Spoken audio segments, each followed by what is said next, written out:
الحمد لله نحمده ونستعينه ونستغفره ونؤمن به ونتوكل عليه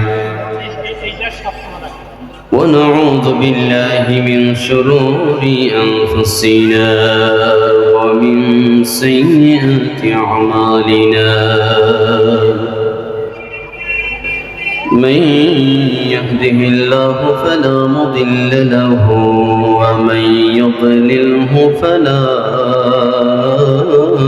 هادي له فلن تجد له وليا مرشدا ونشهد أن لا إله إلا الله وحده لا شريك له الذي لا ضد له ولا ند له لا مثل له ولا مثيل له ولا حول ولا قوة إلا بالله العلي العظيم ونشهد أن سيدنا وسندنا وحبيبنا وطبيبنا وطبيب قلوبنا وملجانا ومولانا محمد صلى الله تعالى وعلى آله وأصحابه وأهل بيته أجمعين أما بعد فقد قال الله تعالى في شان حبيبه ومحبوبه ومعشوقه آمرا ومخبرا إن الله وملائكته يصلون على النبي يا أيها الذين آمنوا صلوا عليه وسلموا تسليما اللهم صل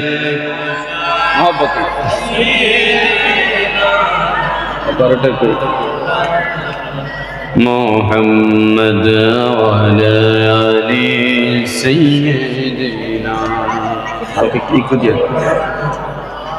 محبت জবানটা খুলে পড়ি আল্লাহুম্মা সাল্লি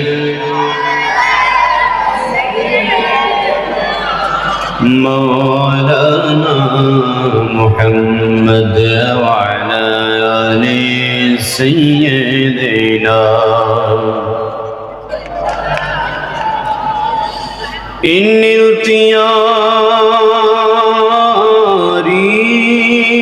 التياري حسبا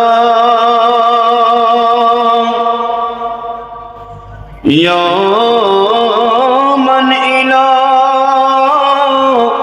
أرض الحرم بلغ السلام روضة فيها النبي المحترم اللهم صل مولانا محمد وعلى آل سيدنا আরব সাগর পাড়ি দিব নাই কয় আমার তহরি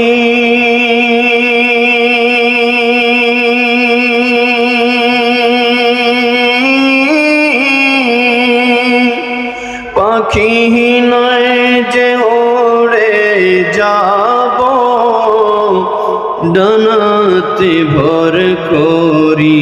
পড়ি ইয়া রাসূলুল্লাহ, আর একটু ঈমানি আওয়াজে বলি ইয়া রাসূলুল্লাহ।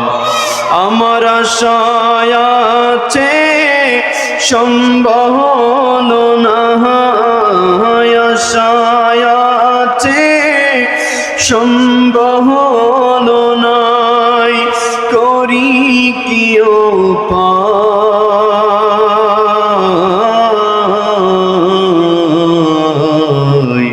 মনে বড় আশা ছিল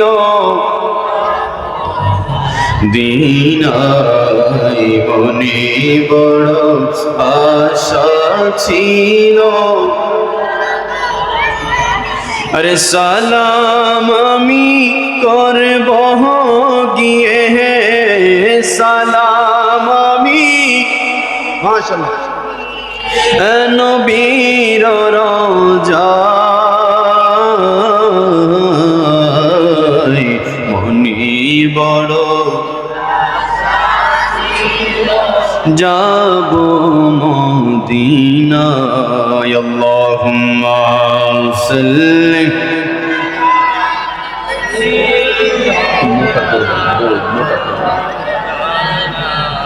মুহাম্মদ ওয়া আলা আলি সাইয়্যিদিনা।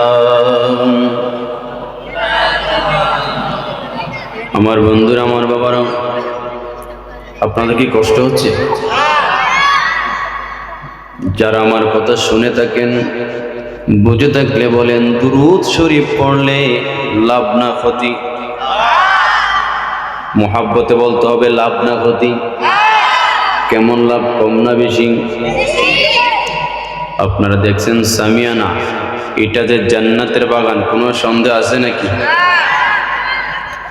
আল্লাহর পেয়ারা নবী, নূর নবী, রহমতের নবী ডাক দিয়া বলেন সাহাবায়ে কেরামদেরকে, ও আমার সাহাবায়ে কেরাম শুনো, ইযা মারারতুম বিরিয়াদিল জান্নাহ ফারতাউ। সাহাবীরা রে, যখন তোমরা জান্নাতের পাশ দিয়ে হেঁটে যাবা, তখন তোমরা ওই জান্নাতের বাগান থেকে ফলগুলো সংগ্রহ করে নাও। বলেন সুবহানাল্লাহ। কিসের পাশ দিয়া? আমি শিক্ষক মানুষ, আমার কথার জবাব দিতে হবে। বাচ্চারা কথা বলা যাবে না, কথা বললে এখান থেকে উঠাই দেব। যদি ডিস্টার্ব করে ওদের প্রয়োজন আলাদা করে দিবেন। কথা বলা যাবে? বলো, কথা বলা যাবে?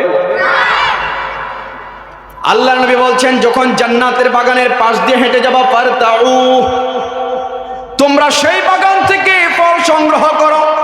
সাহাবায়ে কেরাম অবাক হয়ে গেলেন, ইয়া রাসূলুল্লাহ,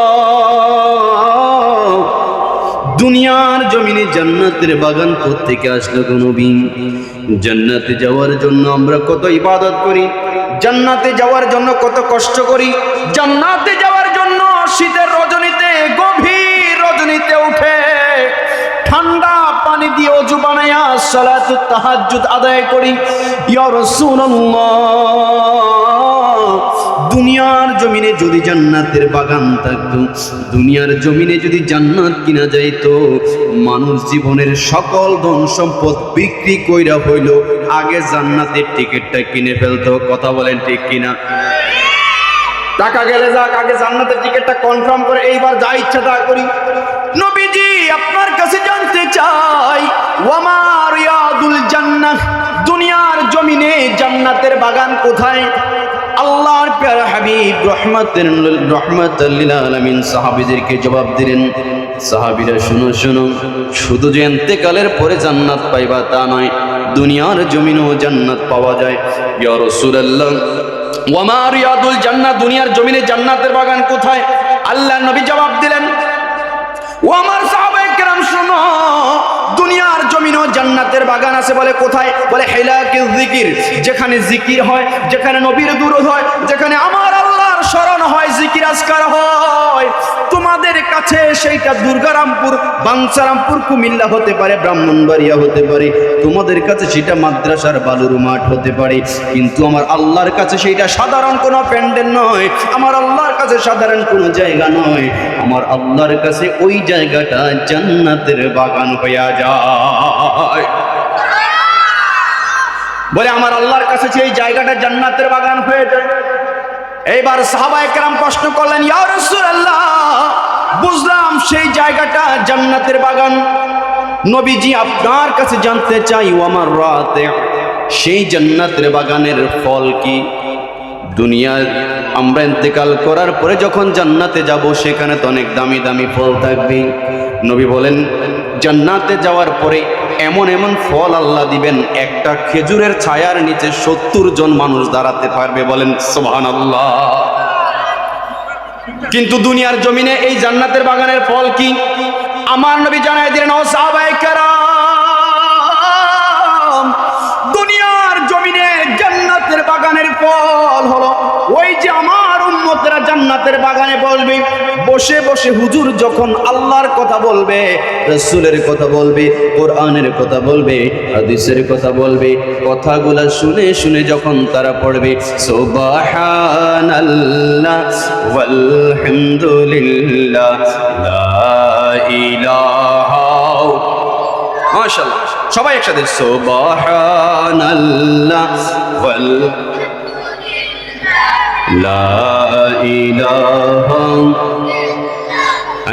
লা ইলাহা ইল্লাল্লাহু মুহাম্মাদুর রাসূলুল্লাহ হাসবি রাব্বি জাল্লাল্লাহু মা ফি কলবি নূর মুহাম্মদ সাল্লাল্লাহু লা ইলাহা।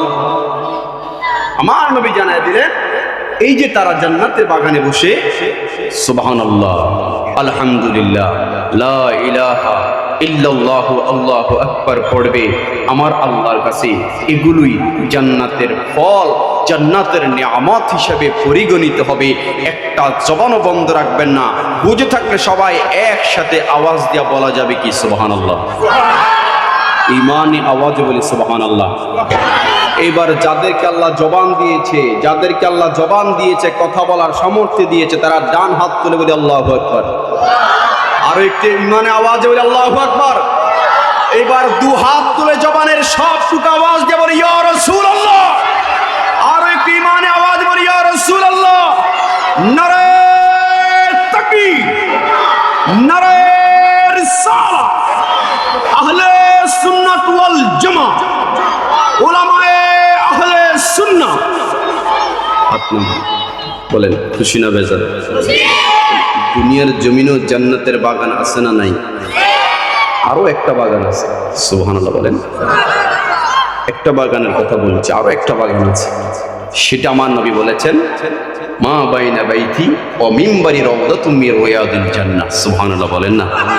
নবী বলেন, আমার ঘর এবং আমি যেখানে মিম্বারে দাঁড়িয়ে যেখানে নামাজ পড়াই, এই জায়গাটা সাধারণ কোনো জায়গা না, এই জায়গাটা জান্নাতের বাগান আছে। ইমানি আওয়াজে বলি না সুবহানাল্লাহ। এই জন্য শায়ের কবিরা নাতের মাধ্যমে, আগে মুরব্বীরাও বলেছে, আমরা শুনেছি, বলে আরে মদিনা শরীফের মাঝে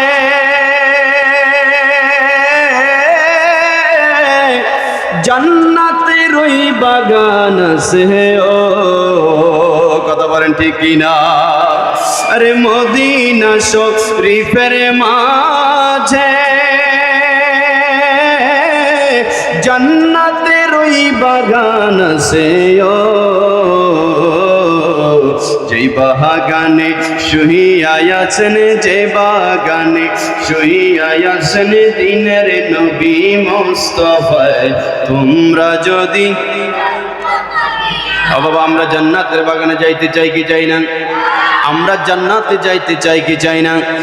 যারা বাহিরে দাঁড়িয়ে আছেন, জান্নাতের বাগানে যদি যেতে চান, জান্নাতের বাহিরে থাকলে হবে নাকি? আল্লাহর ওয়াস্তে চলে আসেন বাবা, এই যে যারা দাঁড়িয়ে আছেন, আমি দেখতেছি, চলে আসেন। আমরা ডাকতেছি জান্নাতের বাগানে আসার জন্য, আপনার যদি ইচ্ছা না হয় কিছু করার নাই, পরা কপাল হয়ে যাবেন। আজকে এখানে দাঁড়িয়ে আছেন, মাহফিল হচ্ছে, আসার মতো এখন আল্লাহ হায়াত দিয়েছে, আসতেন না, এমনও তো হতে পারে কালকে আপনি চাইলেও আসতে পারবেন না, আপনার মাউত হয়ে যাইতে পারে। কথা বলেন ঠিক কি না? তো দুনিয়াতে থাইকে যদি আপনি জান্নাতে যাওয়ার অভ্যাস করেন, তাহলে না আখিরাতে গেল আপনাকে জান্নাত দিবেন কে? বলেন না, জান্নাত দিবে কে? এই জন্য আমি অনুরোধ করবো, আমার যে সমস্ত যুবক ভাইরা, মুরব্বী বাবারা দোকানপাটে ঘোরাফেরা করছেন বা বাহিরে দাঁড়িয়ে আছেন, আল্লাহর রাস্তায় মেহেরবানি করে এই জান্নাতের বাগানে চলে আসেন, ইনশাআল্লাহ অনেক বড় ফায়দা হবে। আমার বন্ধুরা, বলছিলাম তো কবি বলছেন, আরে মদিনা শরীফের মাঝে জান্নাতের ওই বাগান আছে, যে বাগানে শুইয়া আছেন, যে বাগানে শুইয়া আছেন দিনের নবী মুস্তাফায়ে, তোমরা যদি নারায়ে তাকবীর, মারহাবা, নারায়ে সালাত। সভাপতি সাহেবের আগমন, আল্লাহ জনাব মোহাম্মদ মুস্তাফা সাহেবের আগমন, মাহফিল কমিটির পক্ষ থেকে সৈয়দ মারহাবা। আমাদের আজকের যিনি মাহফিলের সভাপতি নিয়ে আসার আমন্ত্রিত করেছেন, সবাই ওনার জন্য দোয়া করবেন, আমাদের জন্য দোয়া করবেন। সবাই বলি আলহামদুলিল্লাহ। চকল এবার আমার সাথে আরেকবার বলেন মারহাবা। আমাদের সভাপতি সাহেব পর্যন্ত চলে এসেছে, আপনারা যারা দাঁড়িয়ে আছেন বাহিরে ঘুরছেন, আপনারা চলে আসেন ইনশাল্লাহ। আজকে আমি জানি এই বাঞ্ছারামপুরের মানুষ সবাই আশিক রাসূল নবী প্রেমিক, সবাই আল্লাহওয়ালা দিনদার। ইনশাল্লাহ আজকে আপনারা যদি রেসপন্স এবং উপস্থিতি হয়, তাহলে আমরা মেহমানরা খুশি হব, মুসাফির মানুষ, আপনাদের জন্য দোয়া করব। তো আপনারা মেহেরবানি করে চলে আসেন। আমার বন্ধুরা, আমার বাবারা, যেই কথা বলছিলাম, আজকে আপনার সুযোগ আছে এই জান্নাতের বাগানে আসার, কিন্তু একটা সময় আসবে আপনি চাইলেও আসতে পারবেন। এই এলাকায় অনেক মুরব্বী ছিল, গত বছর মাহফিলে এসেছেন, দান সদকা করেছেন, অনেক আপনাদের সাথে হাট বাজার করেছেন, ঘর সংসার করেছেন, চলাফেরা করেছেন, কিন্তু আজকে তিনি কবরস্থানে শুয়ে আছেন। চাইলেও কোটি টাকা খরচ করলেও এই জান্নাতের বাগানে আসার সুযোগ আছে? সুযোগ নাই। আল্লাহ পাক বলছেন, বান্দা, আল্লাহ বলছেন বিসমিল্লাহির রহমানির রহিম, কাইফা তাকফুরুনা বিল্লাহ, ও বান্দা তোমরা কেমন করে আল্লাহকে অস্বীকার করবে। ওয়া কুনতুম আমওয়াতা, তোমরা তো ছিলে মৃত, তোমাদের তো কোনো অস্তিত্বই ছিল না, তোমরা অস্তিত্বহীন ছিলা। ফা আহইয়াকুম, অতঃপর আমি আল্লাহ তোমাদেরকে জীবন দান করেছি, তোমাদেরকে জীবন দিয়েছি, তোমাদেরকে হায়াত দিয়েছি। সুম্মা ইউমীতুকুম, অতঃপর তোমাদেরকে আবারও মৃত্যুবরণ করতে হবে, মরণ দিব। সুম্মা ইউহয়িকুম, আবারও তোমাদেরকে জীবন দান করব। সুম্মা ইলাইহি তুরজাউন, অতঃপর সবাইকে একজনের সামনে তো দাঁড়াইতে হবে, যেতেই হবে, যার সামনে সবাইকে একদিন যেতে হবে। আওয়াজ দিয়া বলেন না তিনি কে? আল্লাহ বলছেন, আমার দরবারে আসতেই হবে বান্দা। তোমাদেরকে সাময়িক কিছু সময় দিলাম দুনিয়ার মধ্যে। সাময়িক কত সময়? আল্লাহর নবী, দু জাহানের বাদশা নবী, উম্মতের কান্ডারি দয়াল নবী জানাইয়া দিলেন উম্মতের হায়াত কতটুকু। শুনো বলে, বিশাল বড় একটা সমুদ্রের মধ্যে যদি মানুষ একটা আঙ্গুল ছুবাইয়া দেওয়া হয়, পানির মধ্যে প্রবেশ করাইয়া, এবার আঙ্গুলটা সেই পানি থেকে উপরে উঠাইলো, বলে কি হবে? বলে আঙ্গুলের মাথা দিয়া টপ টপ করে পানির ফোঁটা পড়বে। আল্লাহ নবী, রহমতের নবী, দু জাহানের বাদশা নবী জানাইয়া দিলেন, উম্মত,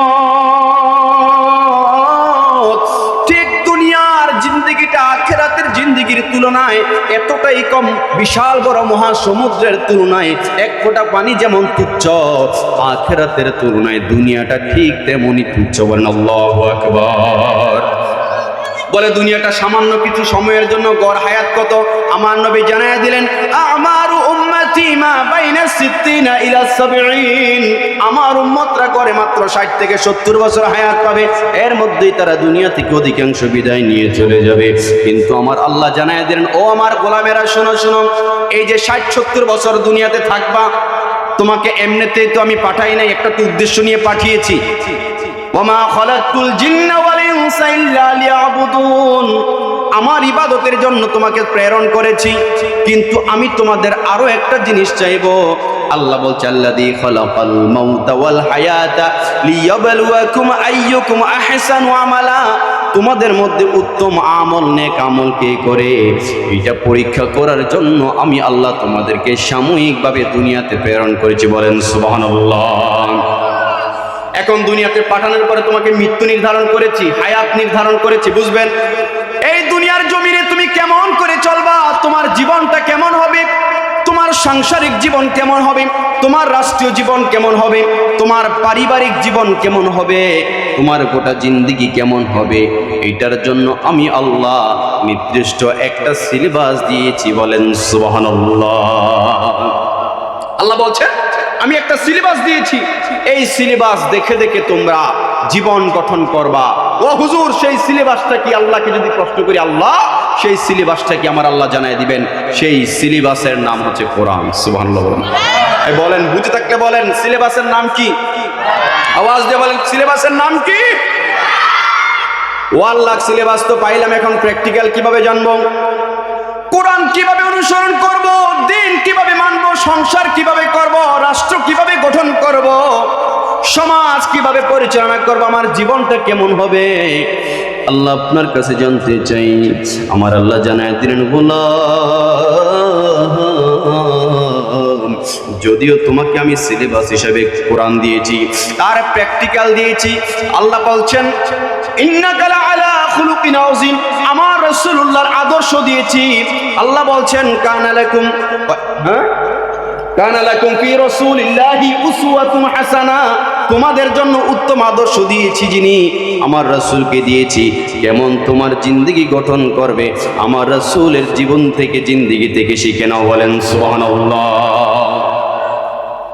আমার রাসূল থেকে শিখে নাও তোমার পরিবার কেমন হবে, তোমার রাষ্ট্র কেমন হবে। সাহাবায়ে কেরাম আম্মা জান আয়েশা সিদ্দিকা রাদিয়াল্লাহু তাআলা আনহার কাছে গেলেন, ইয়া রাসূলুল্লাহ, আপনার কাছে জানতে চাই আল্লাহর নবীর চারিত্রিক বৈশিষ্ট্য কেমন ছিল। বাহিরে তো আল্লাহর নবী অনেক উত্তম মানুষ, কেমন উত্তম?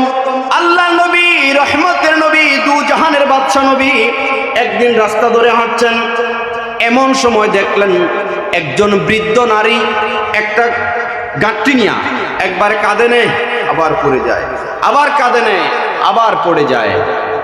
নবী আমার জানতে চাইলেন, মা আপনি বৃদ্ধ মানুষ, বুড়া মানুষ, এই গাঁটটি নিয়ে কোথায় যাচ্ছেন? মা আপনি তো নিজেই চলতে পারছেন না, গাঁটটি নিয়ে কোথায় যাচ্ছেন? ওই বৃদ্ধা নারী জবাব দিলেন, শুনেছি এই মক্কা নগরীতে নাকি একজন মজনুন পাগল এসেছে, যে আমাদের বাপদাদার ধর্মকে বুলুণ্ঠিত করে নতুন ধর্মের প্রচলন করেছে। তার ভয়ে আমি এই মক্কা ছেড়ে অন্য এলাকায়, অন্য জায়গায় চলে যাচ্ছি। বলেন নাউযুবিল্লাহ। আল্লাহ নবী, রহমতের নবী, দু জাহানের বাদশা নবী বলেন, মা যেই মাজনুন, যেই পাগলের কথা বলছেন, মা ওই পাগল রে আপনার জীবনে কখনো দেখছেন নাকি রে মা? বলে না না না, তিনাকে আমি কখনো দেখি নাই। বলে তার নাম জানেন নাকি? কয় তার নামটা জানি, মানুষের মুখে শুনেছি। কয় নাম কি? কয় তার নাম হচ্ছে মুহাম্মদ ইবনে আব্দুল্লাহ। বলেন আল্লাহু আকবার। এবার আল্লাহ নবী বলেন, মা আপনি কোথায় যাবেন? বলে অমুক এলাকায় যাব। আল্লাহ নবী, রহমতের নবী বলেন, মা চিন্তা করবেন না, আপনার ঘাটতিটা আমার কাছে দেন, আমি আপনাকে পথ আগিয়ে দিয়ে আসতেছি। আপনি কোথায় যাবেন বলেন? আল্লাহর নবী রাহমাতুল লিল আলামিন সেই নারীর বুড়ির সেই গাঁটটিটা নিজের কাঁধের মধ্যে নিলেন। বুড়ি সামনে সামনে যায়, আল্লাহর নবী পিছনে পিছনে যায়। বুড়িটা সামনে সামনে যায়, আল্লাহর নবী পিছে পিছে যায়। যেতে যেতে তার গন্তব্যস্থলে গেলেন। গন্তব্যস্থলে গিয়ে তার বিছানার মধ্যে গিয়ে গাঁটটিটা রাখলেন, তার বিছানাটা পরিষ্কার করলেন, তাকে তার গন্তব্যস্থলে পৌঁছিয়ে দিলেন। পৌঁছিয়ে দেওয়ার পর আল্লাহর নবী বলছেন, মা আপনাকে তো আপনার গন্তব্যস্থলে আমি পৌঁছিয়ে দিলাম, এইবার আমাকে বিদায় দেন, আমি চলে যাই আমার গন্তব্যস্থলে মক্কায়। এইবার বুড়িটা বলেন, ঠিক আছে বাবা আপনি যান, অসুবিধা নাই, কিন্তু আপনাকে তো কখনো দেখি নাই, আপনি এত ভালো মানুষ, বলছি মক্কা নগরীতে যেই মুহূর্তে জাহেলিয়াতের জামানা, যেই জামানার মধ্যে কোনো নারীর কোনো সম্মান ছিল না, কোনো নারীর জানের এবং ইজ্জতের কোনো নিরাপত্তা ছিল না, মানুষের জান মালের কোনো নিরাপত্তা নাই, ঠিক ওই মুহূর্তে আপনি কে যে নিজের কাঁধে করে আমার এই গাড়িটা আমাকে এই জায়গায় এসে পৌঁছায় দিয়েছেন? এইবার আল্লাহর নবী দু জাহানের বৎস নবী ডাক দিয়ে বলেন, মা, যেই নবীর ভয়ে মক্কা ছেড়ে আপনি চলে এসেছেন, যেই মুহাম্মদ ইবনে আব্দুল্লাহর ভয়ে আপনি চলে এসেছেন, মা, আমি আর কেউ নাই, আমি হচ্ছি যার ভয়ে এসেছেন, আমি হচ্ছি সেই মুহাম্মদ ইবনে আব্দুল্লাহ। বলেন সুবহানাল্লাহ। আমি হচ্ছি সেই নবী, যেই নবীর ভয়ে আপনি চলে এসেছেন। এই কথা শোনার পরে ওই নারীটার চোখ বেয়ে বেয়ে পানি বের হয়ে গেল, আর ডাক দিয়ে বলেন, ইয়া রাসূলুল্লাহ, যার চেহারা আনোয়ার এত সুন্দর, যার চরিত্র এত সুন্দর, যার আচরণ এত সুন্দর, যার চরিত্র আচরণ আখলাক এত সুন্দর, যার কথা এত সুন্দর, আল্লাহর কসম করে বলছি তিনি কখনো মিথ্যা ধর্ম প্রচার করতে পারে না, তিনি কখনো পাগল হতে পারে না, নিশ্চয়ই তিনি সত্য নবী, তিনি হক নবী। ইয়া রাসূলুল্লাহ, আর দেরি করবেন না, এই মুহূর্তেই আমাকে পড়ে দেন মধুর কালিমা লা ইলাহা ইল্লাল্লাহু মুহাম্মাদুর রাসূলুল্লাহ সাল্লাল্লাহু আলাইহি ওয়াসাল্লাম। আমার ভাইরা, আমার বন্ধুরা, যেই কথা বলছিলাম এটাই ছিল আল্লাহর নবীর চরিত্র, আল্লাহর নবীর আদর্শ।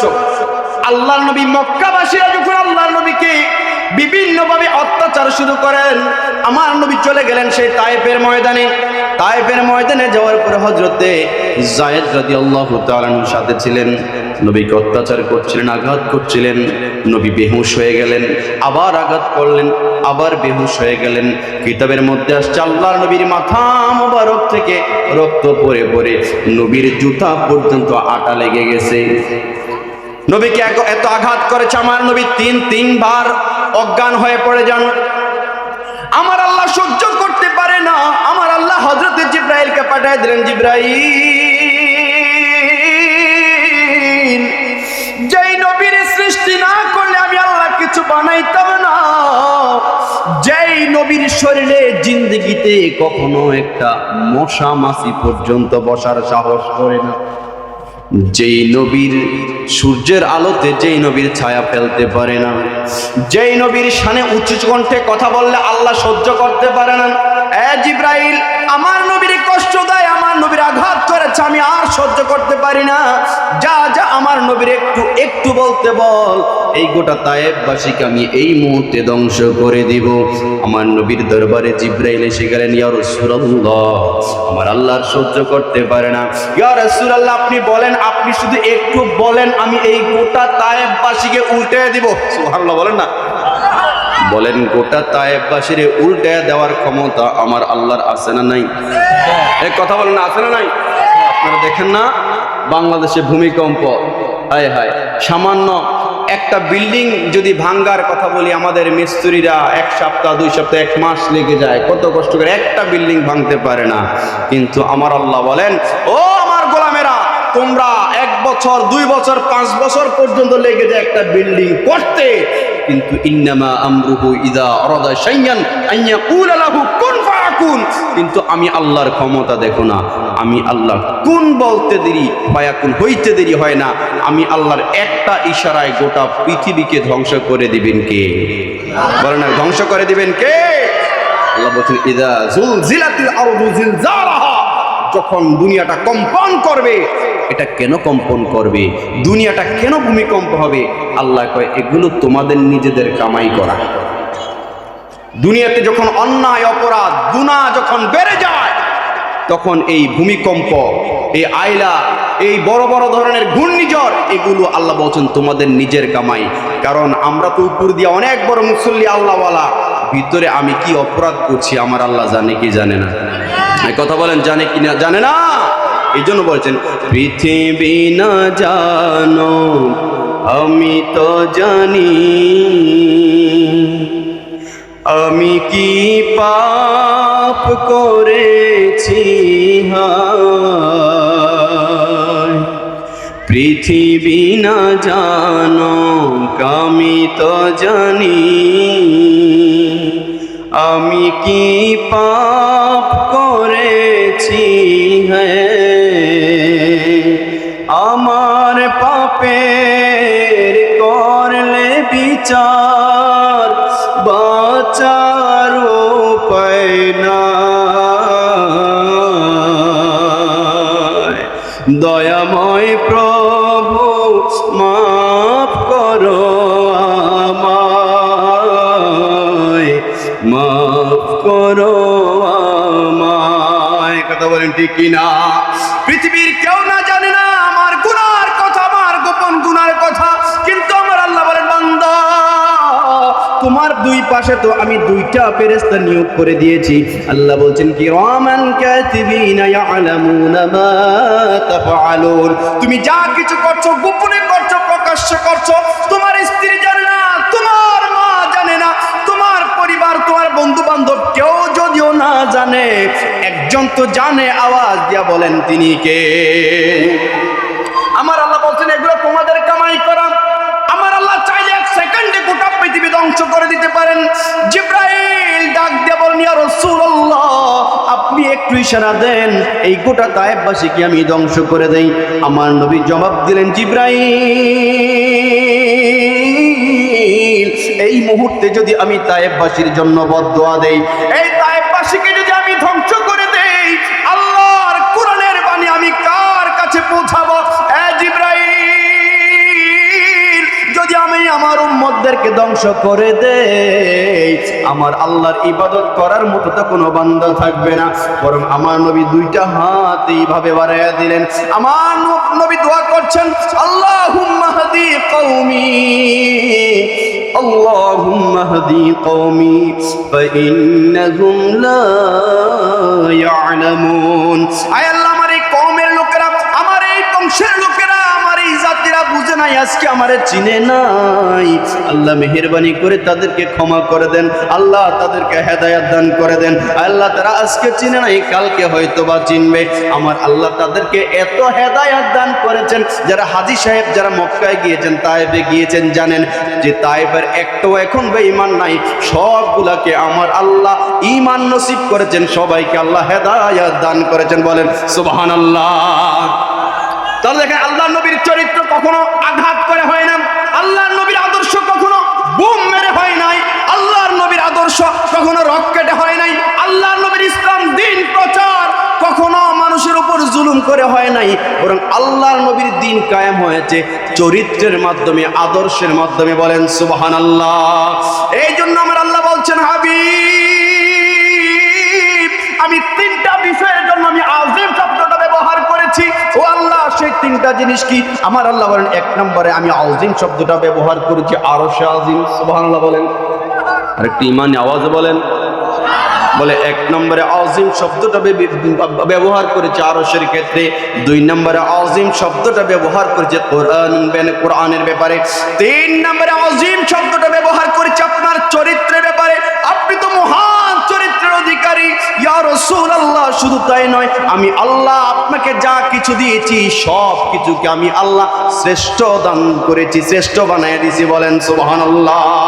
কিতাবের মধ্যে আছে হযরত মূসা কালিমুল্লাহ মনোযোগ আছে মুরব্বী বাবারা মনোযোগ আছে তো আপনারা শুনলেই হবে মূসা কালিমুল্লাহ একদিন তার তাওরাত কিতাব পড়ছিলেন খুলে হঠাৎ করে মূসা কালিমুল্লাহ নজর করে দেখেন তাওরাত কিতাবের মধ্যে এমন এক জাতির এমন এক উম্মতের কথা লেখা যেই উম্মতেরা জান্নাতে যাওয়ার আগে অন্য কোন নবীর উম্মত জান্নাতে যাইতে পারবে না বলেন সুবহানাল্লাহ দেখলেন এমন এক জাতি এমন এক উম্মতের কথা উল্লেখ করা যে উম্মতেরা যদি এক রজনীতে ইবাদত করে এক রাত ইবাদত করে আমার আল্লাহ ঘোষণা করে দিলেন লাইলাতুল কদরি খায়রুম মিন আলফি শাহর বলে এক রাত্রে যদি একটা রজনী যদি ইবাদত করে তাই ওই উম্মতের আমলনামায় আমার আল্লাহ 1000 মাসের নেকি দান করে দিবে বলেন সুবহানাল্লাহ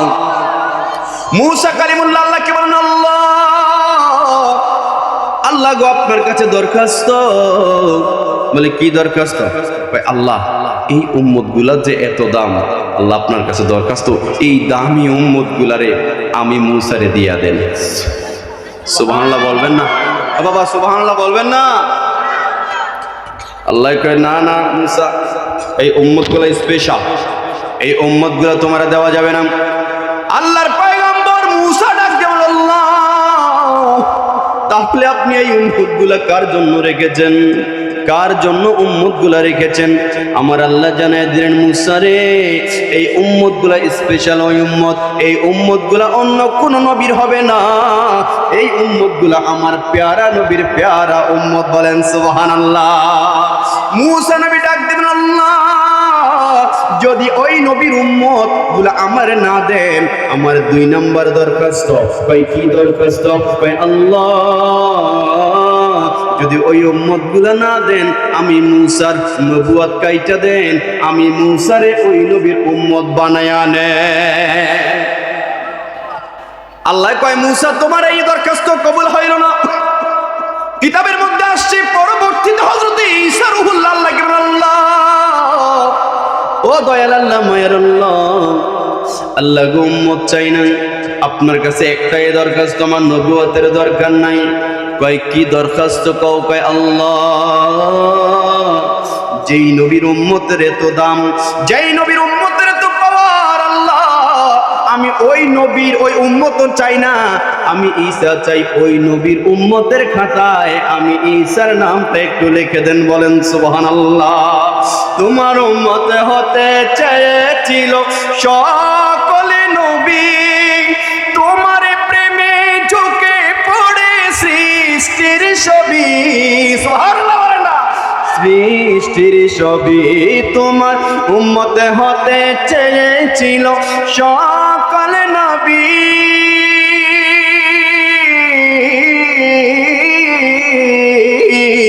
তোমার উম্মত হতে চেয়েছিল সকলে নবী, তোমার প্রেমে ঝুঁকে পড়ে সৃষ্টির ছবি, সৃষ্টির ছবি মোরা সেই নবীর উম্মত হতে পেরেছি।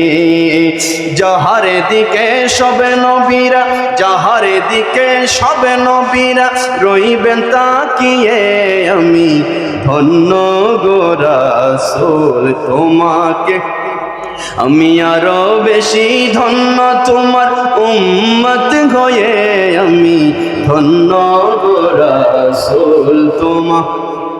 আমরা নবীর উম্মত হতে পেরে খুশি না বেজার? এ বাবা বলেন খুশি না বেজার? একটু কারা কারা খুশি একটু 2 হাতটা দেখায় দেন। বলেন নারে তাকবীর, নারে রিসালাত। বলেন কোরআন সুন্নাহ যেখানে, বলেন না কোরআন হাদিস যেখানে, নামাজ রোজা যেখানে, ওলি আল্লাহ যেখানে, সুদ ঘুষ যেখানে, মনে থাকবে যদি সুদ ঘুষ যেখানে, আপনি যদি সেখানে থাকেন, তাহলে নবীর শ্রেষ্ঠ উম্মত হইয়াও কোনো লাভ হবে? আমার আল্লাহ জানাই দিলেন, হাবিব ইয়া রাসূলুল্লাহ আপনি শ্রেষ্ঠ, এই জন্য আপনাকে যা দিয়েছি সবকিছু শ্রেষ্ঠ। নবী আপনার উম্মত দিয়েছে, উম্মতের ব্যাপারে সার্টিফিকেট নিয়ে যান। আল্লাহ সার্টিফিকেট দিয়েছেন। আল্লাহ বলছেন, কুনতুম খায়রা উম্মাতিন উখরিজাত লিন-নাস।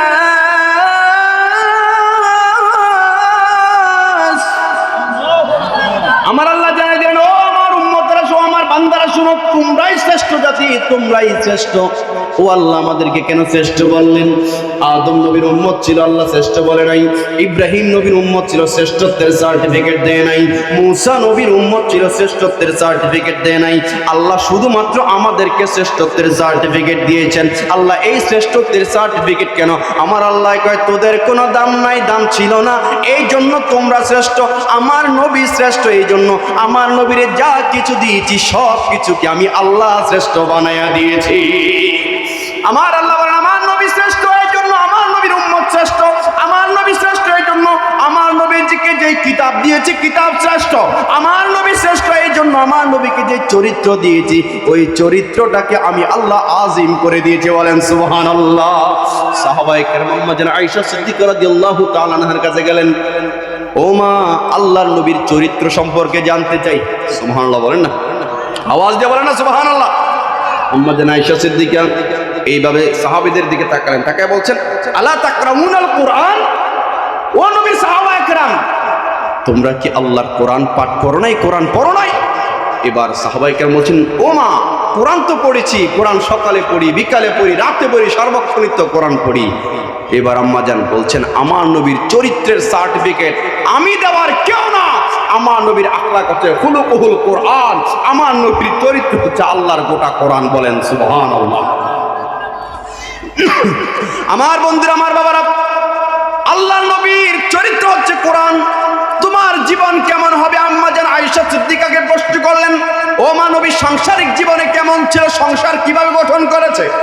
আম্মা জান ডাক দিয়ে বলেন, নবীর উম্মতেরা শুনো, আমার নবী একেবারে যেইভাবে রাসূল রিসালাতের দায়িত্ব পালন করেন, রাষ্ট্রের দায়িত্ব পালন করেন, দ্বীনের দায়িত্ব পালন করার পরে যখন ঘরের মধ্যে আসতেন, আমি আয়েশার সাথে আমার নবী ঘরের কাজের রান্নার কাজেও সাহায্য করতেন। বলেন সুবহানাল্লাহ।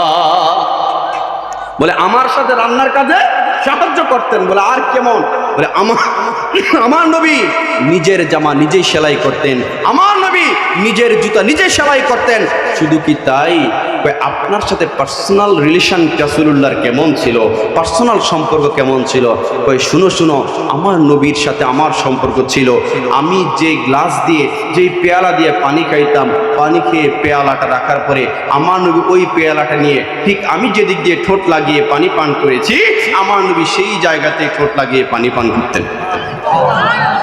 বলে শুনো শুনো, আরো শোনো, ও মা, জানতে চাই, বলেন না আমার নবী কেমন? আমি যখন গোশত খেয়ে যদি কখনো হাড়টা রেখে দিতাম, আমার নবী মহাব্বতে ওই হাড়টা এনে ওই হাড় থেকে বাকি গোশতটা আর নবী চুষে চুষে খাইতেন। সুবহানাল্লাহ বলেন। এই জন্য আল্লাহ নবী দু জাহানের বাদশা নবী হাদিসে পাকের মধ্যে বলেন, খেয়ারুকুম লিনিসাইহিম, তোমাদের মধ্যে সেই ব্যক্তি শ্রেষ্ঠ যে তার স্ত্রীর কাছে শ্রেষ্ঠ। স্ত্রী যাকে চরিত্রের ভালো চরিত্রের সার্টিফিকেট দিবে সেই উত্তমবান। আর অনেক ভালো মানুষ সমাজের মধ্যে অনেক উত্তম মানুষ, মানুষে সালাম দেয়, অনেক সম্মানিত মানুষ, কিন্তু ঘরের মধ্যে আসলে স্ত্রীর সাথে একজন চামারের মতো আচরণ করে, এমন মানুষ আছে না? নয়, বাইরে অনেক ভালো। আজকে মা বোনরা আছে না? আচ্ছা আচ্ছা, মা বোনরা খুশি হয়ে যাবে, না হুজুর আমগোর পক্ষে কথা কইতেছে, আমগোর পক্ষে কথা কইতেছে।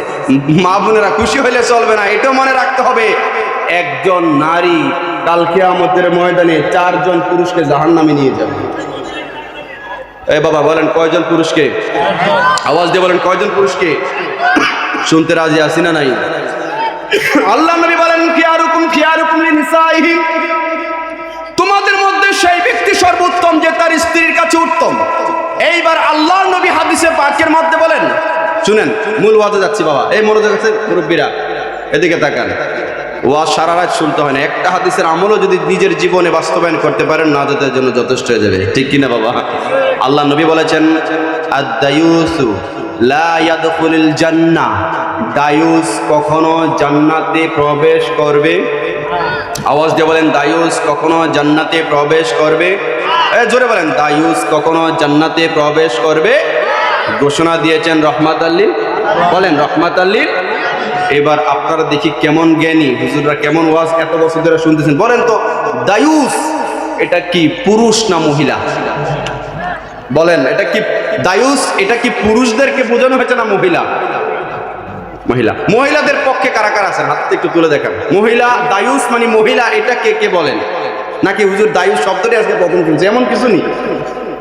আচ্ছা, দায়ুস শব্দটা কি আপনারা এর আগে শুনছেন কখনো? চৌবেদি সব শুনেন না এর আগে? আচ্ছা, দায়ুস, আচ্ছা, যেহেতু আপনারা হয়তো হুজুররা বলেছে খেয়াল করেন না, আজকে একটু খেয়াল করেন। আমাদের সমাজে মানুষ মনে করে দায়ুস মানে মহিলা মনে হয়, না না, দায়ুস মানে হচ্ছে পুরুষ। দায়ুস মানে কি? কোন পুরুষ? ওই পুরুষ যেই পুরুষের স্ত্রী বেগানা নারী, ওই পুরুষ যেই পুরুষের স্ত্রী, মা, বোন, তার অধীনস্থ নারী বেপর্দাশীল, নফরমান, তার আনুগত্য, তার কথা মানে না, তার কথা শুনে না, এবং সেও যেই স্ত্রীকে নিজের কন্ট্রোলে রাখতে পারে না, নিজের স্ত্রীকে শাসন করে না, স্ত্রীকে পর্দার কথা বলে না, স্ত্রীকে কোরআনের কথা বলে না, স্ত্রীকে নামাজের কথা বলে না, স্ত্রীকে আল্লাহর হুকুমের কথা যেই বলে না, নবী বলেছেন সে হচ্ছে দায়ুস। কে দায়ুস? যেই পুরুষ তার স্ত্রীর ছবি তুলে ফেসবুকে দিয়ে বলে, বন্ধুরা তোমার ভাবিটা কেমন হয়েছে। আছে না নাই? যেই পুরুষ তার বন্ধুদেরকে বলে, দোস্ত চল, নতুন বিয়ে করেছি, ভাবি দেখবি না, ভাবির সাথে পরিচয় করিয়ে দেই। যেই পুরুষ বলে, তোমার জন্য পোশাক কিনবো, আমার তো পছন্দ ভালো না, ধরো টাকা নিয়ে যাও, আমি বাড়িতে থাকি, তুমি মার্কেটে যাও, যে কিনে নিয়ে আসো। আছে না নাই? না, বাংসালামপুরের মহিলারা অনেক ভালো, পুরুষরা অনেক ভালো, এই এলাকায় নাই মনে হয়। এই যে সবাই চুপ করে আছে, এক কথা বলেন, আছে? যেই পুরুষ তার স্ত্রীকে সংসারের সব দায়িত্ব দিয়ে নিজে মহিলা হয়ে এসে যে থাকে, নবী বলেছেন সে হচ্ছে দায়ুস। আর দায়ুস লা ইয়াদখুলুল জান্নাহ, আর এই ধরনের দায়ুস কখনো জান্নাতে যাবে। কাল কিয়ামতের ময়দানে ওই মহিলা যখন আটকা পড়বে, শুনেন মা বোনেরা খুব মনোযোগ, সেই নারী যখন হাসরের ময়দানে আটকা পড়বে, আমার আল্লাহ বলবেন যাও জান্নাতে প্রবেশ করো। সেই নারীটা সেই দিন কোন নারীটা? যেই নারীর জন্য আপনি মাথার ঘাম পায়ে ফেলেছেন, যেই স্ত্রীর জন্য, যে মায়ের জন্য, যে বোনের জন্য আপনি সারাটা জিন্দেগি কষ্ট করেছেন, ওই নারী সেই দিন আপনার বিরুদ্ধে মামলা দায়ের করবে আল্লাহর দরবারে। আপন মানুষ, আপনার বউ আপনার বিরুদ্ধে মামলা দিবে। কি মামলা? আল্লাহ, আমি নামাজ 1 নম্বরে মামলা দিবে বাবার নামে। কার নামে? আওয়াজ দেয় না হুজুর, বুঝেন? আপনারা বলেন কয়জনের নামে? মোট 4 জনের নামে দিবে। কয়জনের নামে?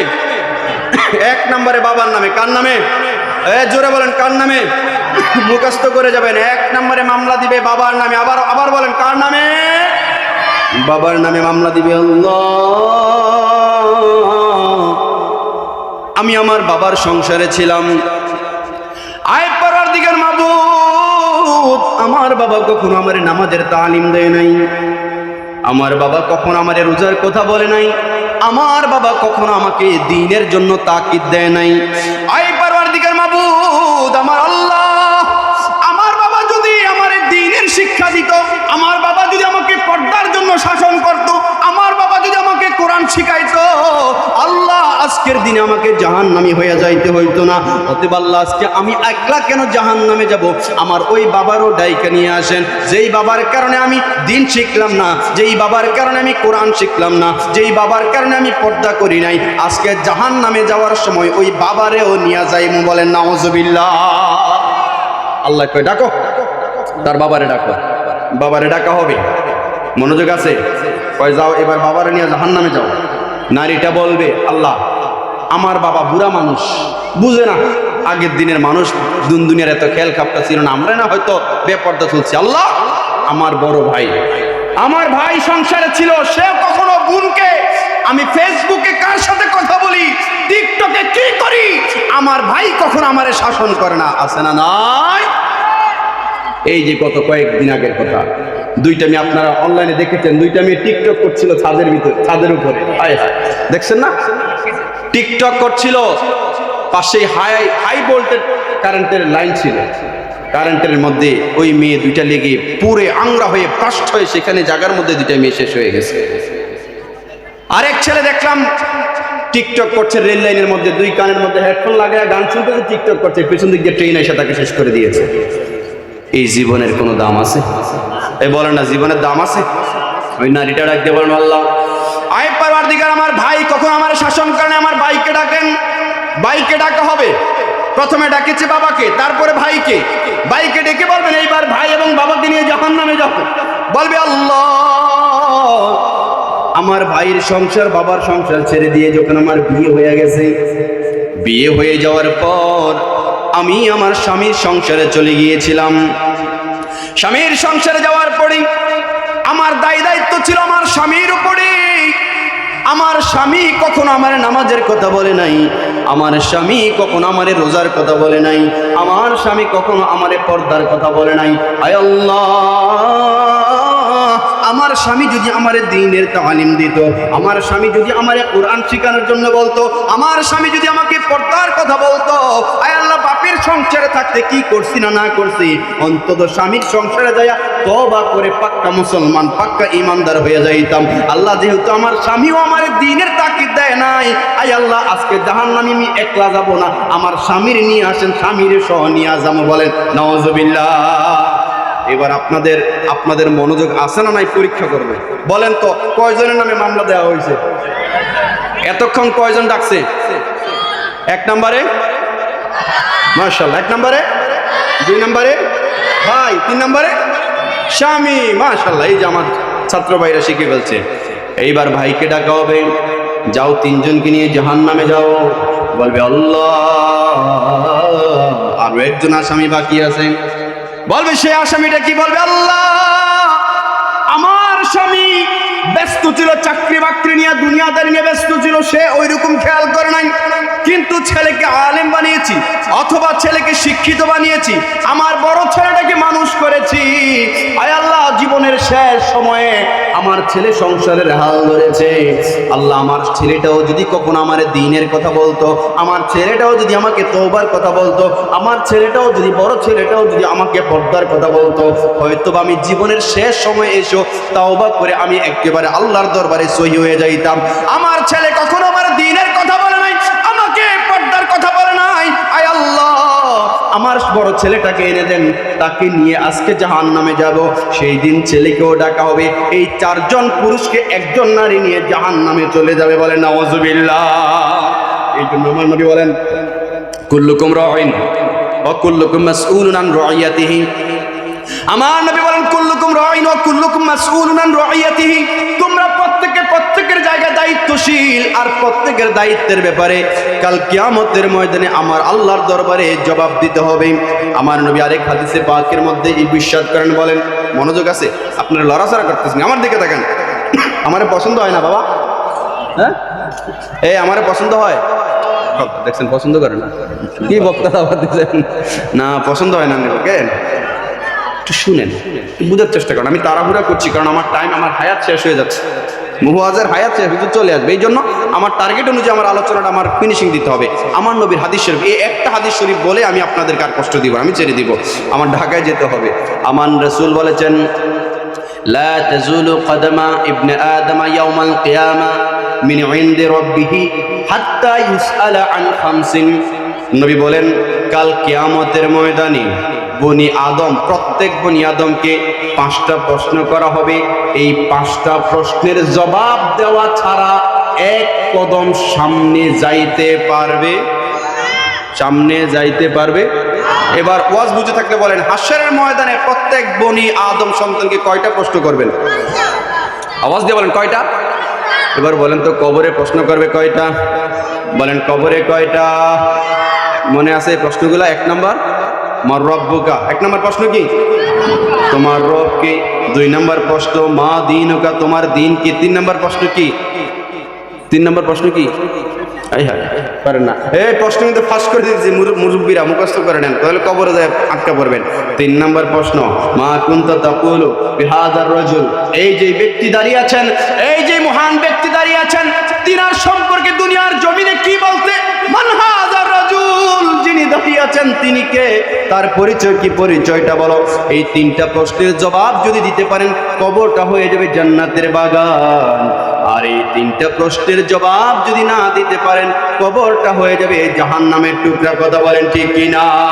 এই জন্য হযরত উসমান জিন নুরাইন রাদিয়াল্লাহু তাআলা আনহু কবরের পাশে যখন যাইতেন, চোখ বেয়ে বেয়ে পানি পড়তেন, চোখ বেয়ে বেয়ে কান্না করতেন, কষ্ট করত। উসমান, আপনি তো নিশ্চিত জান্নাতি। আমার নবী বলেছেন, উসমান কি জান্নাত, উসমান নিশ্চিত জান্নাতি, আপনি তারপরও কেন কান্না করছেন? কবর দেখে কেন কান্না করছেন? উসমান জবাব দিলেন, দুনিয়ার মানুষ শুনো, আমার নবী আমাকে জান্নাতের সার্টিফিকেট দিয়েছে, কিন্তু আমার নবী আমার এক কবরের সার্টিফিকেট দেয়। আল কবরু আউয়ালু মানজিলুন মিন মানাজিলিল আখিরাহ, কবর হচ্ছে আখিরাতের প্রথম মঞ্জিল। এই জন্য কবর দেখলে আমি আমার চোখ আমার কান্না থামায় রাখতে পারি না। এই জন্য বলেন জাহান্নামের আগুন মাবুদ সইতে পারব না,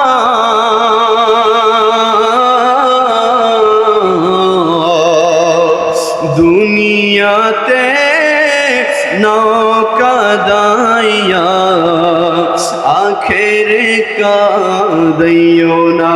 যারা একটু পারেন বলেন না জাহান্নামের আগুন মাবুদ সইতে পারব না, দুনিয়াতে নৌকাদাইয়া আখেরে আজরাইল যেদিন ধরা দিবে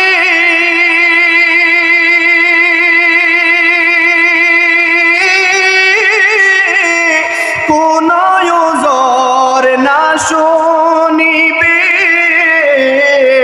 ঠিক কিনা বলেন?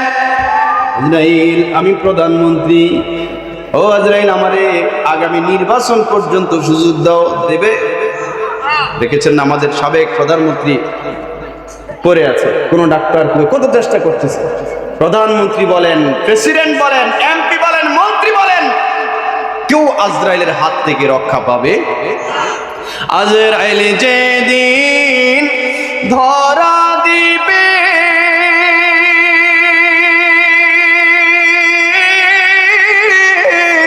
কোন ওজর না শুনিবে, প্রাণ পাখি উড়ে যাবে, প্রাণ পাখি উড়ে যাবে, রাখতে পারবা না, দুনিয়াতে নৌকা দাইয়া আখেরে কাঁদিও না, জাহান্নামের আগুন মাবুদ সইতে পারব না, দুনিয়াতে নৌকা দাইয়া আখেরে কাঁদিও না। বলেন আমিন। আমার বন্ধুরা, আমার বাবারা, বলছিলাম আল্লাহ নবী বলেন কবরের মধ্যে 3টা প্রশ্ন করা হবে, কিন্তু হাসরের ময়দানে 5টা প্রশ্ন করা হবে। এই 5টা প্রশ্নের জবাব দেওয়া ছাড়া লা তাজুলু কদমা ইবনে আদম ইয়াউমাল কিয়ামাত মিন ইনদি রাব্বিহি, এই 5টা জবাব দেওয়া ছাড়া একটা বান্দা এক কদম সামনে যাইতে পারবে? বলেন সামনে যাইতে পারবে? নবীজি সেই প্রশ্নের জবাব কি? নবী কি কবরের প্রশ্নের উত্তর জানি, কিন্তু হাসরের ময়দানের উত্তর তো জানি না। আজকে হাসরের ময়দানে কি প্রশ্ন করা হবে, এই 5টা প্রশ্ন আপনাদের কাছে ফাঁস করে দিয়ে যাব। যদি এই 5টা প্রশ্নের উত্তর দুনিয়া থেকে প্রস্তুতি নিয়ে পরীক্ষার হল হাসরের ময়দানে যাইতে পারেন, তবেই নাজাত পাবেন। আর যদি প্রস্তুতি নিয়ে না যান, ইয়াউমা লা ইয়ানফাউ মালুন ওয়ালা বানুন, সেদিন ধন সম্পদ সন্তান সন্ততি কোনো কাজে আসবে। 1 নম্বর প্রশ্ন আল্লাহ নবী বলেছেন, মনে রাখবেন, 1 নম্বর আন উমরিহি ফিমা আফনাহু, বলো তোমাকে যে দুনিয়াতে হায়াত দিয়েছি 50 বছর, 60 বছর, 100 বছর, এই হায়াত কোন রাস্তায় কাজে লাগিয়েছো? এই হায়াত কোন রাস্তায় ব্যয় করেছো? জবাব দাও। বলেন হায়াতের মালিক কে? আল্লাহ। বলেন হায়াতের মালিক কে? মাউতের মালিক কে? কুল ইন্না সালাতি ওয়া নুসুকি ওয়া মাহইয়ায়া ওয়া মামাতি লিল্লাহি রাব্বিল আলামিন। আমার আল্লাহ শিখিয়ে দিচ্ছেন, বলো আমার জীবন, আমার মরণ, আমার কোরবানি, আমার যা কিছু আছে আল্লাহ সব কিছু আপনার জন্য। সেই দিন প্রশ্ন করা হবে আন উমরিহি ফিমা আফনাহু, বলো তোমার হায়াত তুমি কোন রাস্তায় কাটিয়েছো? সেই দিন জবাব দিবেন আল্লাহ, আল্লাহ কাটাইছি সংসার করতে করতে, ব্যবসা করতে করতে, চাকরি বাকরি করতে করতে, রাজনীতি করতে করতে। কথা বলেন ঠিক কিনা? এই জবাবে কি নাজাত পাওয়া যাবে? নাজাত পাওয়া যাবে? 2 নম্বর প্রশ্ন ওয়ান শাবাবিহি ফিমা আবলাহু, বলো তোমার যৌবনকাল দিয়েছি, যৌবন অবস্থায় তোমার যৌবনকাল কিভাবে কাটিয়েছ? ও যুবক জীবনকালটা তুমি কোন রাস্তায় অতিবাহিত করেছ? তখন যুবক বলবে, আল্লাহ, জায়গায় জায়গায় গানের আসর হয়েছে, মদের আসর হয়েছে, সেখানে ঘুরে ঘুরে কাটাইছি, নেতাদের পিছনে ঘুরে ঘুরে কাটাইছি, আল্লাহ আপনার নবীর সুন্নাত তরিকার মতে যাই নাই। বলেন এই জবাবে কি কাল কিয়ামতের ময়দানে নাজাত পাওয়া যাবে? মুসলমানের সন্তান যুবক নামাজ পড়তে পারে না, মুসলমানের সন্তান কোরআন তেলাওয়াত করতে পারে না, মুসলমানের সন্তান বাবা ইন্তেকাল করেছে, বাবার জানাজার নামাজ কেমনে পড়বে এটাই জানে না। আছে না নাই? জানাজার আগে কয়, হুজুর একটু জানাজার নামাজের নিয়মটা বলে দেন। জানাজা মরার পরেনি মনে পড়ছে, হুজুর জানাজার নামাজ, ঈদের নামাজ কিভাবে? মুসলমানের সন্তান এই জন্য বলে, কেমন মুসলমান তুমি, কেমন মুসলমান, কেমন মুসলমান তুমি, কেমন মুসলমান, নামাজের সাথে নাই পরিচয়, পড়ো না কোরআন, তুমি কেমন মুসলমান। আছে না নাই? তুমি নবীর উম্মত দাবি করো, সুন্নাহ মানো না, নবীর অপমানে তোমার হৃদয় কাঁদে না। আছে না নাই? মুসলমানের সন্তান, মুসলমান নিজের বাবারে গালি দিলে প্রতিবাদ করে, কিন্তু নবীরে গালি দিচ্ছে, নবীকে কটূক্তি করছে, মনে আঘাত যাচ্ছে না, কষ্ট পায় না, এমন আছে না নাই? নারায়ে তাকবীর, নারায়ে রিসালাত, নারায়ে গাউসিয়া। প্রধান বক্তার আগমন, প্রধান বক্তার আগমন, মুফতি মোহাম্মদ আবুল হাসান সানিয়া জালালী সাহেব হুজুরের আগমন, মাহফিল কমিটির পক্ষ থেকে নারায়ে তাকবীর, নারায়ে রিসালাত, নারায়ে গাউসিয়া। প্রধান বক্তার আগমন, মাহফিল কমিটির পক্ষ থেকে, আমবাসীর পক্ষ থেকে মারহাবা। সকলে একসাথে জবানটা ফেলে উচ্চ আওয়াজে বলা যাবে কি মারহাবা? এটা কি উচ্চ আওয়াজ? আর একটু মহব্বতে। হুজুর চলে এসেছে, আমি আর বেশি সামনে যাব না। হুজুর আপনাদেরকে কোরআন হাদিস থেকে চমৎকার তাফসীর করে শোনাবেন। আমরা সবাই শেষ পর্যন্ত থাকবো তো ইনশাল্লাহ? কারা কারা শেষ পর্যন্ত চলে যাবো হাত তুলে দেখান। ওই যে মুরব্বী সবার আগে যাবে, থাকবেন তো ইনশাল্লাহ? বলেন ওয়াদা, এই বলেন ওয়াদা। আমরা আখিরি মুনাজাত দিয়ে যাবো ইনশাল্লাহ। আল্লাহ আমাদের সবাইকে কবুল করবেন, আমিন। আমি যে হাদিস শরীফটা ধরেছি, হাদিস শরীফটা আমি শেষ করেই ইনশাল্লাহ দিচ্ছি। তো বলছিলাম, এবার বলেন তো, বুঝে থাকলে হাসরের ময়দানে প্রশ্ন করবে কয়টা? এই জোরে বলেন কয়টা? এক নম্বর প্রশ্ন, হ্যাঁ, আন উমরিহি ফীমা আফনাহু, তোমার হায়াত কোন রাস্তায় কাটিয়েছো, যে হায়াত দিয়েছি কিভাবে অতিবাহিত করেছো। দুই নম্বর প্রশ্ন, ওয়া আন শাবাবিহি ফীমা আবলাহু, তোমার যৌবন কাল কোন রাস্তায় অতিবাহিত করেছো। কানে হেডফোন লাগিয়ে সারা রাত ঘুমাচ্ছে যুবক, গান শুনতেছে। বহু যুবক ঘুমাইছে রাতে, কিন্তু সকাল বেলায় ঘুম থেকে আর উঠে না, ঘুমের মধ্যেই ইন্তেকাল করেছে, এমন আছে না নাই? এই জন্য ওই গজলে গজলে বল, আমি একটু বলবো শেষ করে দিচ্ছি। বলছেন, কেমন করে ঘুমাও তুমি ওরে মুমিন,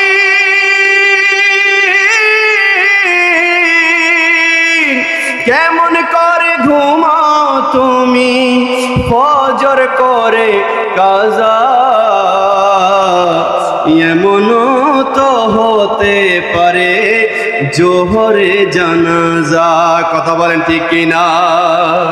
মুসলিম হয় না জন্ম নিলে মুসলমানের ঘরে, কাফের মুমিন তফাতটা হয় সালাতের উপরে, মুমিন সালাতের উপরে।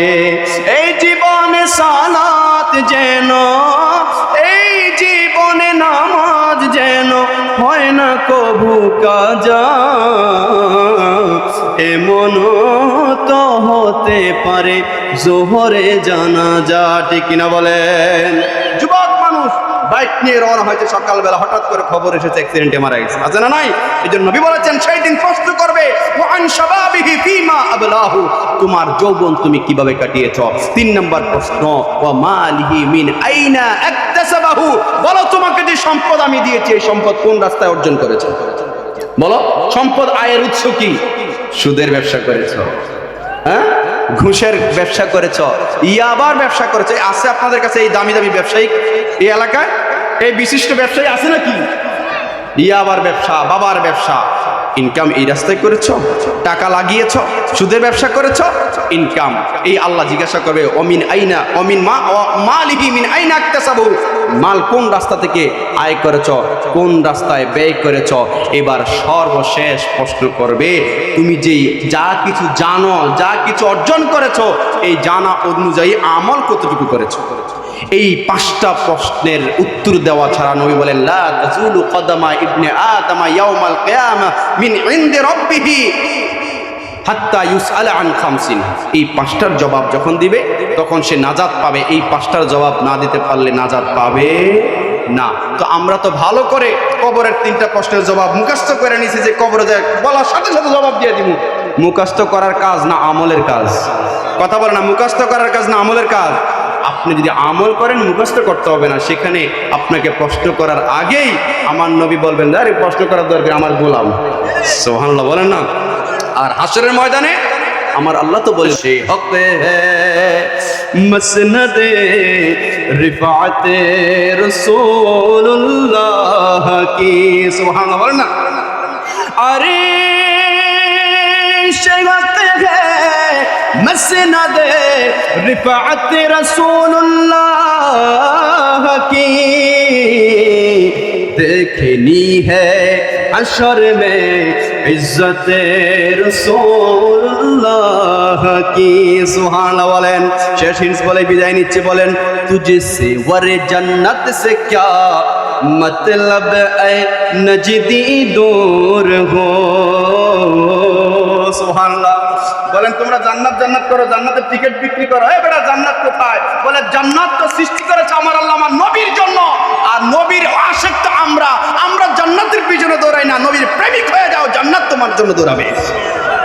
तुझसे वर जन्नत से क्या मतलब वहाँ भी दूर हो, तुझे से वर जन्नत से क्या मतलब वहाँ भी दूर हो, हम रसूलुल्लाह की जन्नत रसूलुल्लाह की अर्श हक है मसनद रिफात रसूलुल्लाह की। একটা জবান বন্ধ রাখবেন না, একসাথে বলেন আল্লাহু আকবার, আর একটা ঈমানি আওয়াজ বলে আল্লাহু আকবার। এখন আপনাদের সম্মুখে হুজুর কথা বলবে, আমি হুজুরের কাছে বেয়াদবি ক্ষমা চেয়ে এবং আপনাদের কাছেও দোয়া চেয়ে ক্ষমা চেয়ে আমার মুখতাসার বক্তব্য আমি অগুছালো আলোচনা এখানেই সমাপ্ত করছি। সবার দোয়া কামনা করে আমি আজকের মতো বিদায় নিচ্ছি। সবাই ভালো থাকবেন, সুস্থ থাকবেন। আসসালামু আলাইকুম ওয়া রাহমাতুল্লাহি ওয়া বারাকাতুহু।